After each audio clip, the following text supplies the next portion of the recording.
Hello বন্ধুরা, আমি doctor Tarakchandra সরকার বলছি। আজ আমি হোমিওপ্যাথি মেডিসিন ন্যাট্টাম ইউরিকাম নিয়ে আলোচনা করব। এটা হ্যানিম্যানের দুর্দান্ত আবিষ্কার। লবণ থেকে এই মেডিসিনটা আবিষ্কার করেছে। যে লবণ আমরা খেয়ে থাকি সেই লবণ থেকে এই মেডিসিনটা আবিষ্কার করেছে, যে আমরা ভাবতেও পারি না। এই মেডিসিনটা এমন কোনো হোমিওপ্যাথি ডাক্তারের কাছে নেই, পায়।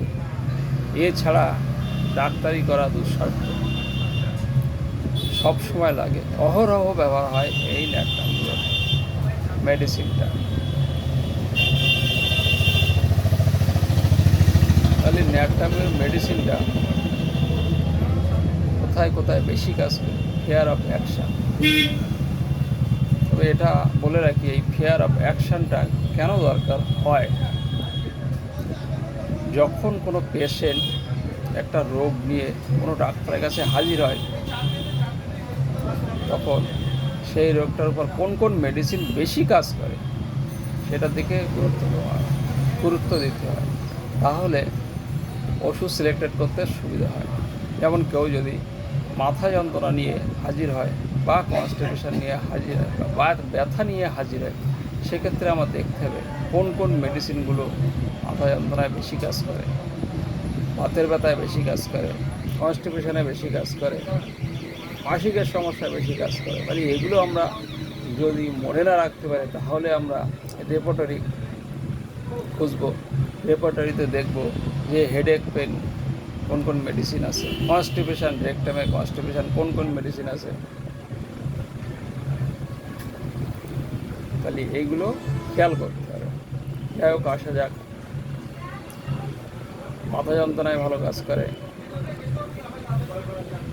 কনস্টিপেশনে ভালো কাজ করে, ফিভারে ভালো কাজ করে, মাসিকের সময় ভালো কাজ করে, স্টুলে ভালো কাজ হয়, ইউরিনারি ব্লাডারে ভালো কাজ হয়।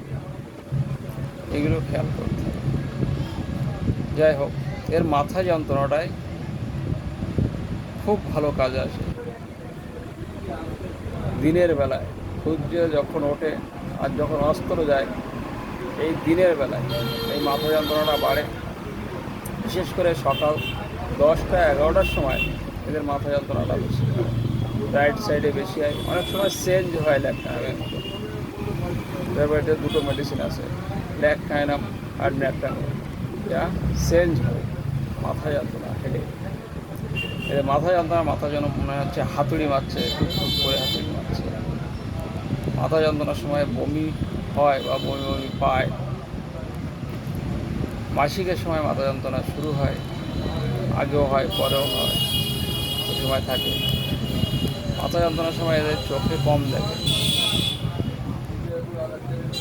স্কুল কাল বা বাচ্চারা যখন স্কুলে যায়, তখন এদের মাথা যন্ত্রণা শুরু হয়, রক্ত শূন্যতা হয়ে যায়, রক্ত কমে যায়, শরীরে রক্ত কমে যায়।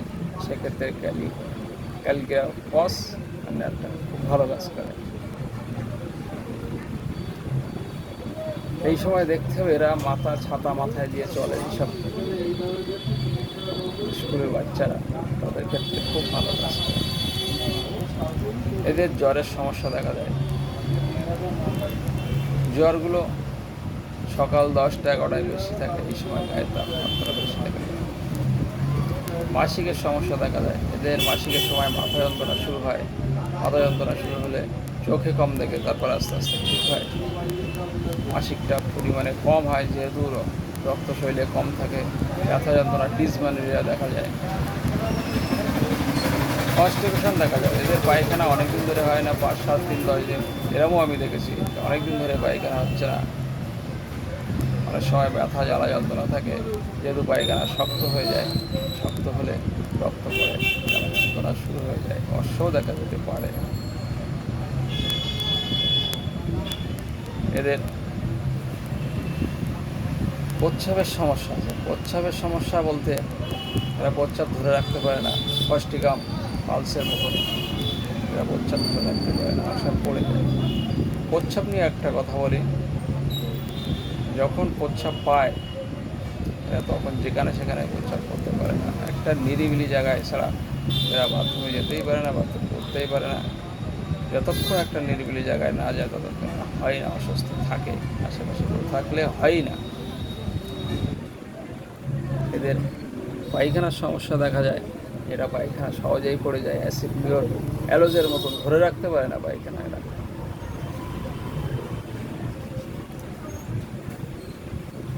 এদের ব্যথা যন্ত্রণা থাকে, কম থাকে, তবু এটা দিনের বেলা বেশি দেখা যায়।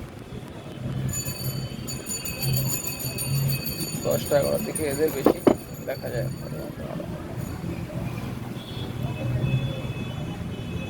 এদের আঁচিলের সমস্যা থাকে, হাতের তলায় আঁচিল দেখা যায় অ্যানাকাডিমের মতন। এদের একজিমা থাকে, যে একজিমাগুলো চুলের কার্নিসে, মাথার ধারে চুলের কার্নিসে দেখা যায় রস পড়ে।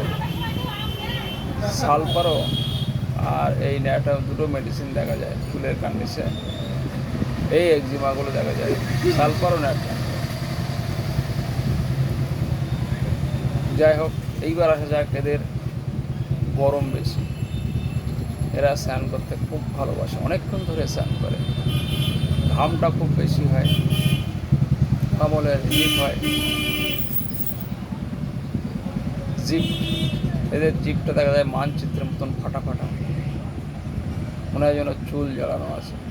এদের মুখটা, ফেসটা দেখা যায় তেল তেলে ভাব।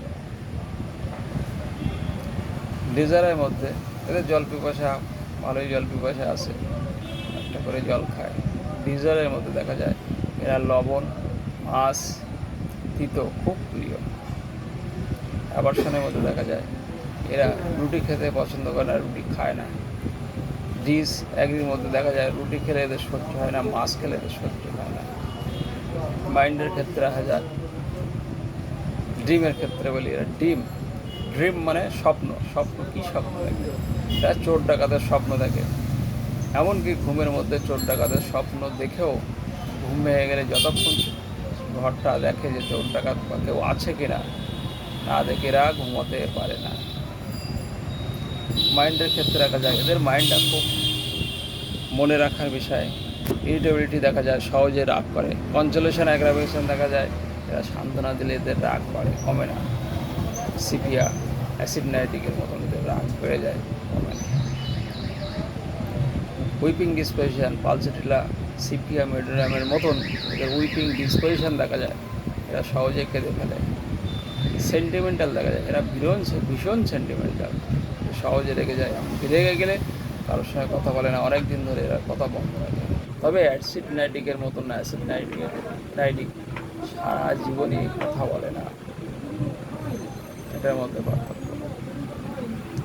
রাগ এদের বেশি আছে।